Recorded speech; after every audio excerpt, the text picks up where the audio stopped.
नमस्कार, जोहार। आप देखना शुरू कर चुके हैं प्रभात खबर का डिजिटल प्लेटफॉर्म और मैं प्रदीप आप सभी का स्वागत करता हूं।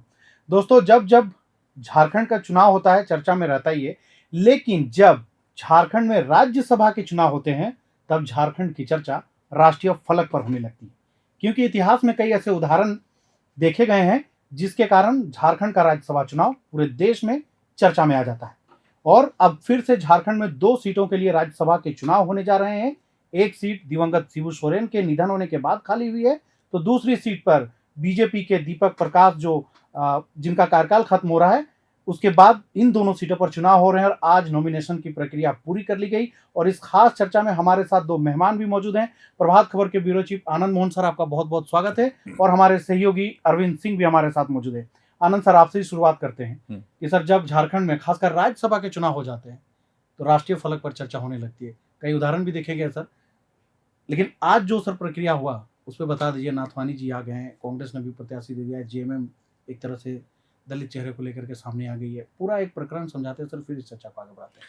देखिए, आज 3 लोगों ने नामांकन किया, जिसमें एक घोषित उम्मीदवार जो बैद्यनाथ राम थे जेएमएम की तरफ से, उन्होंने किया, और दूसरा कांग्रेस के प्रनोद झा जो घोषित उम्मीदवार थे। और परसों से लेकर के कल रात देर रात तक एक अलग किस्म की राजनीति बीजेपी के अंदर चली। राजनीति करवट ले रही थी, सियासी उफान था, सस्पेंस था उस पूरी कहानी में। क्योंकि प्रणब वल्लभ जो भाजपा नेता हैं, उन्होंने पर्चा खरीद भी लिया था और ये चर्चा चल रही थी कि वो उम्मीदवार हो सकते हैं। इस बीच परिमल नाथवानी की एंट्री झारखंड की राजनीति में होती है और पूरा फिर एक सियासी जो गणित है वो बदल जाता है। और वो देर रात से ही लगने लगा था कि नाथवानी जो है निर्दलीय रहेंगे, लेकिन उनको एनडीए का समर्थन मिल जाएगा और भाजपा की तरफ से इसकी घोषणा भी नहीं होगी, मतलब अघोषित वो समर्थन ले लेंगे बीजेपी का। एक ये राजनीति बीजेपी की तरफ से थी कल देर रात तक, और हुआ भी वही। और प्रभात खबर ने इसको थोड़ा, हम लोगों ने उस पर चीज़ों के, जब हम लोग की खुल गई देर रात तक, तो हम लोग थोड़ा लीड लेकर के उन चीज़ों को सामने भी लाए। और आज नाथवानी जी ने भी नामांकन कर दिया है, तो अब 3 प्रत्याशी हो गए हैं। तो अब इलेक्शन जो है ना, वो मैंने चुनावी रोमांच बढ़ गया है। चुनावी रोमांच इन द सेंस बढ़ गया है कि अगर महागठबंधन के 2 प्रत्याशी होते तो स्वाभाविक तौर पर मतलब चुनाव की भी नौबत नहीं आती और वो चुनाव जीत जाते। और लेकिन बीजेपी ने पहले ही कहा था कि हम प्रत्याशी देंगे, यानी मतलब वो तय था कि मैदान में प्रत्याशी उतारेंगे। बीजेपी ने भी अब अंदर अंदर देखा कि भाई जो हमारे पास संख्या बल है, जिसका जैसे अभी दलील वो दे रहे हैं कि हमारे पास संख्या बल नहीं था, तो हम लोगों ने एक मजबूत दावेदार दे दिया। तो मजबूती अपने अलग अलग किस्म की चीज़ें हैं। तो अब ये चुनाव जो है बहुत भारी हो गया इंडिया गठबंधन के लिए, खासकर कांग्रेस के लिए। कांग्रेस के पास जो संख्या बल है उसको लिहाज में देखते हुए, और अभी तक तो यही घटनाक्रम है। अरविंद, आंकड़ा जो है लगातार बार बार चर्चा होती रही है जब से राज्यसभा चुनाव की घोषणा हुई तब से। अब तो चूंकि 18 तारीख का इंतजार है, आंकड़ा पर भी जरा चर्चा करते हुए आगे बढ़िए। देखिए, तो सबसे पहले 28 वोटों की जरूरत है, 28 विधायकों की मत की जरूरत है एक सीट का चुनाव जीतने के लिए। इंडिया गठबंधन की बात करें तो जेएमएम के पास 34 विधायक है, कांग्रेस के पास 16, राजद के पास 4 और माले के पास 2। तो 28-28 का आंकड़ा तो दोनों सीटों पर साफ दिख रहा है। 56 विधायक इंडिया गठबंधन के पास है, वो आसानी से क्लीन स्वीप कर सकते हैं। लेकिन अब यहाँ पे तीसरे उम्मीदवार परिमल नाथवानी की बात करें तो भाजपा एनडीए उन्हें समर्थन कर रही है। बीजेपी को जोड़े तो 21 और एनडीए को जोड़े तो सरयू राय, जनार्दन पासवान और तिवारी महतो, 24 का आंकड़ा यहाँ बनता है। उनको चाहिए और 4 विधायक परिमल जी को चुनाव जीतने के लिए। 2 विधायकों की कहां से होगी? अगर विधायक आ भी जाते हैं तो इसमें सवाल खड़ा होता है कि महागठबंधन के विधायक आपस में इंटैक्ट है कि नहीं है, एकजुट है कि नहीं है। सबसे बड़ा सवाल वही है। और सर से एक सवाल है, सर बीजेपी लगातार कह रही थी हम अपना उम्मीदवार देंगे, झारखंडी उम्मीदवार देंगे और हम चुनाव जीतेंगे भी। बीते कल देर रात तक विधायक आए, बीजेपी कार्यालय में बैठक हुई, उनसे हस्ताक्षर भी कराया गया प्रस्तावक के तौर पर, लेकिन तब तक उम्मीदवार के नाम की घोषणा नहीं हुई थी। तो क्या बीजेपी को देर लगी ये समझने पे कि उनके पास संख्या बल नहीं है जो तर्क दे रहे हैं? बीजेपी तो बैकफुट पे चली गई। तो परिमल नाथवानी को समर्थन देना, अब बीजेपी का तर्क है कि हमारे पास संख्या बल नहीं है, अब कैसे चुनाव जीतना है, परिमल नाथवानी जी तय करेंगे। तो ऐसे तो बीजेपी बैकफुट में चल जा रही है।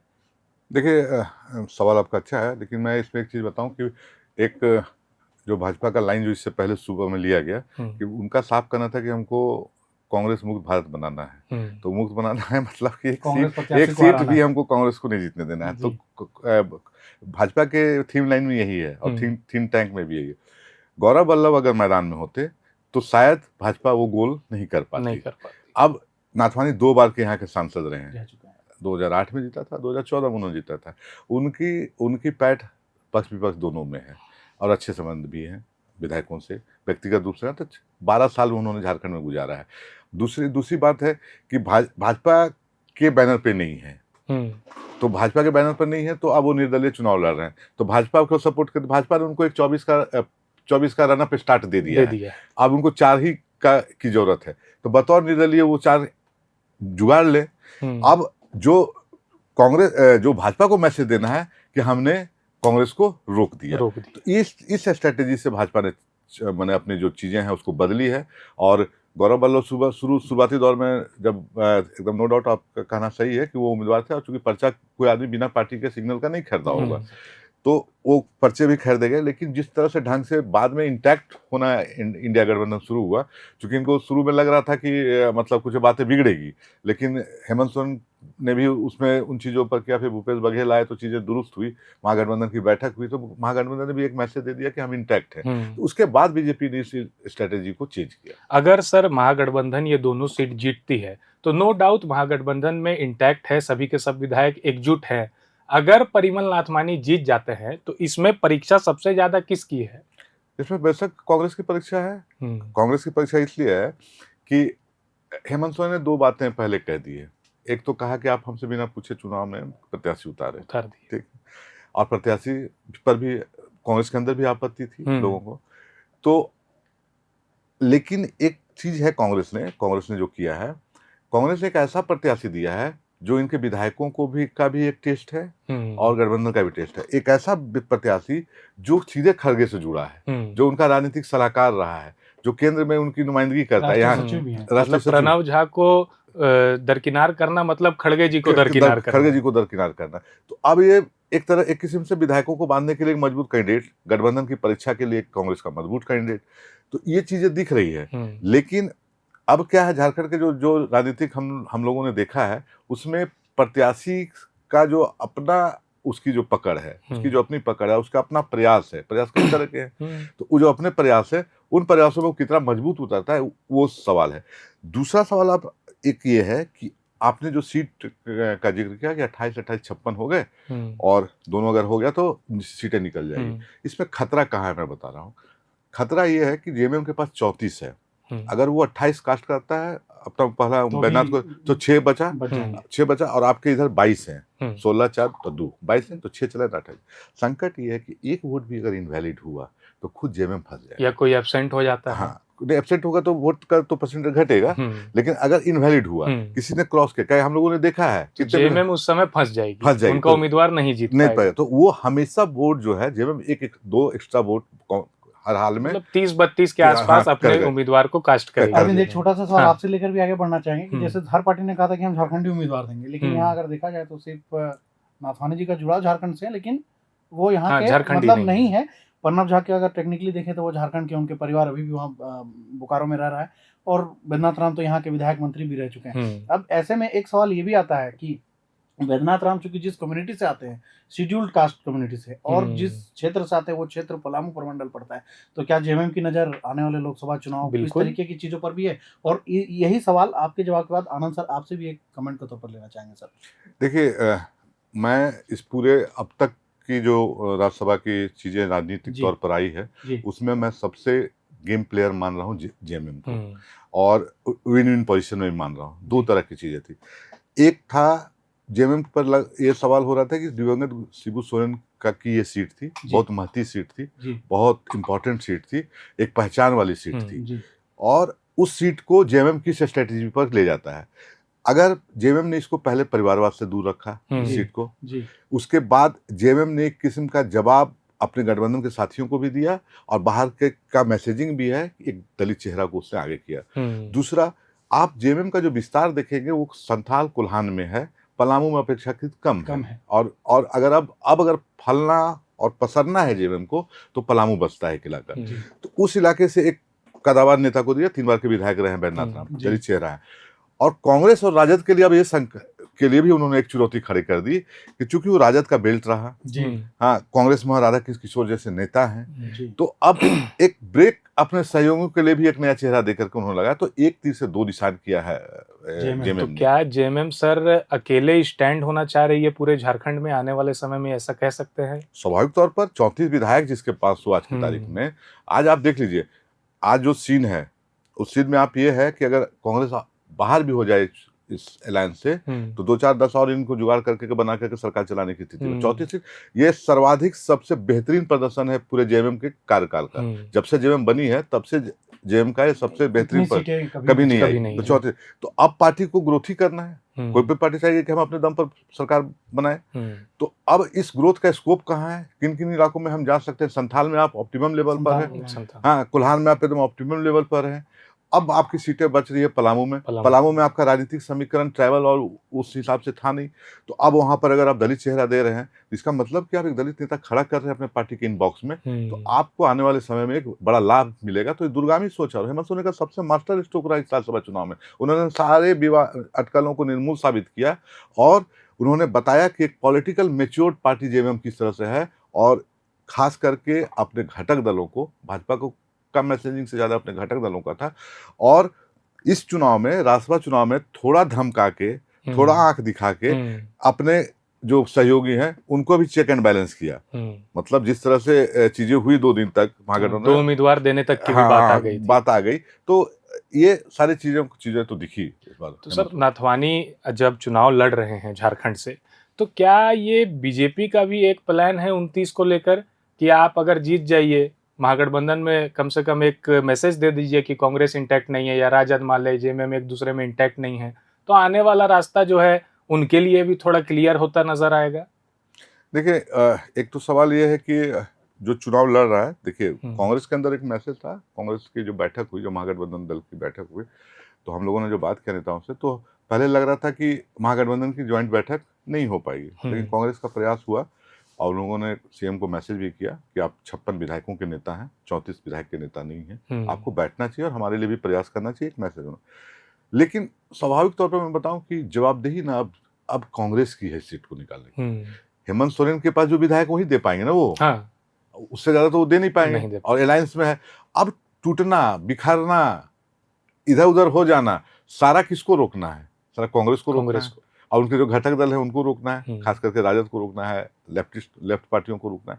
तो अब बहुत कुछ कांग्रेस पर निर्भर करेगा कि कांग्रेस किस रूप से आगे बढ़ती है। सर, इस तरह की चीजें 2012 में भी हुई थी, तो चुनाव आयोग को झारखंड का ये राज्यसभा चुनाव रद्द करना पड़ा था, और फिर से सर उसी तरीके के आसार बनते नजर आ रहे जिस तरीके की राजनीति हो रही है। नहीं, 2012 में ना पैसा पकड़ा गया था आर.के. अग्रवाल का, मतलब हॉर्स ट्रेडिंग की जैसे चर्चा जो होती रहती है। तो अब देखिए, जब विधायकों की संख्या बल आपको 8, 10, 12 करना होना, तो बाजार खराब हो जाता है, ठीक है ना? तो वो फिर बाजारों में बहुत सारे दुकान खुल जाएंगे। यहाँ एकदम नेक टू नेक मामला है, 3-4 का आंकड़ा है। तो वो कुछ ऐसा नहीं हमको दिख रहा है कि कोई बहुत बड़ा ये हो, हमको लग रहा है जिसको समर्थन लेना है। और एक चीज आप मान के चलिए कि परिमल नाथवानी की जीत पूरी तरह इंडिया गठबंधन के भरोसे है। उस जीत में उनको इंडिया गठबंधन में सेंधमारी की जरूरत पड़ेगी ही पड़ेगी। और दूसरा, जो मतलब जानकार हैं, जो राज्यसभा की गणित को समझते हैं, तो सेकंड प्रेफरेंस का भी वोट बहुत मायने रखता है। मान लीजिए कि जेएमएम ये नाथवानी जी और प्रणव झा जी में अगर टाई हो गया, 26 वोट होकर उन लोग का आ गया। अब क्या है, 2008 के चुनाव का एक वाक्य आपको मैं बताता हूँ। बिल्कुल। हाँ, कि 2008 में जब चुनाव हुआ, जब पहली बार परमेंद्र नाथवानी चुनाव लड़ रहे थे, तो आर.के. आनंद से उनकी ये हो गई, मतलब मुकाबला। आर.के. आनंद को 17 वोट आ गए फर्स्ट प्रेफरेंस के पहली वरीयता के। नाथवानी जी को 16 वोट आए पहली फर्स्ट प्रेफरेंस के। अब नाथवानी जी ने ऐसी स्ट्रेटेजी की थी कि 16 वोट था और सेकंड प्रेफरेंस का उन्होंने तगड़ा वोट डलवा लिया। वो वोट डाल करके उनका 17.1 हो गया सेकंड प्रेफरेंस का वोट। अब इसको इस रूप में भी समझ सकते हैं कि जेएमएम के पास से उधार लेके हम बताते हैं आपको कि जेएमएम के पास कितना वोट है। तो जेएमएम के पास 34 विधायक हैं, उसको हम राज्यसभा के हिसाब से गिनते हैं 3400 वोट बोला करें। अब 3400 वोट है, इसी तरह दूसरे दलों का होगा 1600 वोट कांग्रेस के पास है 400 वोट उनके पास है, तो 3400 वोट। अब जेएमएम अगर जो आप बोल रहे हैं कि 28 ही दिलाना है, राज्यसभा चुनाव में चाहिए वोट 2701 वैल्यू का, 27 प्लस, हाँ 27 प्लस तो 28 हो जाता है, तो 2701 वोट चाहिए जीतने के लिए। तो 3400 में 2701 आप घटाएंगे तो 699 बचता है। तो सेकेंड प्रीफरेंस अगर जेएमएम मारता है किसी को, हाँ, तो उसको 699 वोट प्लस हो गए। अगर आप कांग्रेस मान लीजिए कि कोई एक पार्टी अगर 25 लाती है, उससे 2609 जोड़ लेंगे आप, 699 जोड़ लेंगे, तो उनका वोट उस हिसाब से पड़ेगा। जेएमएम के पास वो ताकत है, 1600 वोट का विजेता का उनके पास ताकत है। तो सेकंड प्रेफरेंस के वोट का भी इस चुनाव में जब 3 लोग खड़े हो जाते हैं तो एक किस्म का वो भी मायने रखता है। दूसरा सवाल एक सर ये भी है कि अगर जो प्रणव झा है अगर नहीं जीत पाते हैं तो क्या फिर सरकार की जो संरचना है उस पर भी कुछ असर पड़ सकता है क्या वो इसमें? नहीं, मुझे तो इतना आगे का नहीं दिखता है कुछ वैसा, क्योंकि सरकार ऐसा कुछ होता है तो सर फिर क्या है कि बयानों में तल्खी बढ़ जाती है, फिर लोग आपसे छींटाकशी भी करने लगते हैं। देखिए, राजनीतिक बयानबाजियां तेज हो जाती हैं सर। क्या होता है ना कि अब ये चीजें हैं कि इंडिया गठबंधन कांग्रेस को अपना कुनबा बचाना है जी। छेद जिस नाव में होगी ना जी, जिस नाव में छेद होगी वो जिम्मेवार होगा जी। हाँ, तो अब अपने छेद को रोकना है तो ये पार्टियों के भरोसे है जी। हेमंत सोरेन राजद ने की छेद को नहीं बंद कर देंगे, कांग्रेस की छेद को बंद नहीं कर देंगे, वो अपनी पार्टी देखेंगे जी। ठीक है, अब बयानों में तो सब बोलेंगे कि हम इंटैक्ट हैं, एकजुट है। और अब उसमें बातें ये है कि अब सरकार तक बातें तब आएगी जबकि भाई कोई आपको बिट्रे कर रहा है, सरकार के अंदर गठबंधन दल में कुछ है। हेमंत सोरेन ने तो महागठबंधन की बैठक करके एक मैसेज दे दिया कि भाई हम लोग इंटैक्ट रहे, कांग्रेस भी इंटैक्ट रहे। और उन्होंने सबको यही कह रखा है कि भाई जेएमएम की तरफ से जो सहयोग चाहिए आपको मिलेगा, एज ए लीडरशिप जितना भी सहयोग चाहिए, आप सब अपने अपने डिसिप्लिन दायरे में रहेंगे तभी बच पाएगा। तो जिम्मेवार तो वही होगा महागठ चुनाव के इलेक्शन के बाद, जिसके यहाँ कोई प्रॉब्लम। मतलब ये एक मैसेज चल गया कि जेएमएम का सहयोग है, आप अपने विधायकों को एकजुट करने का जिम्मेदारी आप उठाइए। इंटैक्ट तो पार्टी लेवल पर ही रखना, उनके यहाँ का डिसिप्लिन वो माने दूसरे का घर का तो रखवाली कोई नहीं कर सकता है, तो वो चीजें हैं सामने।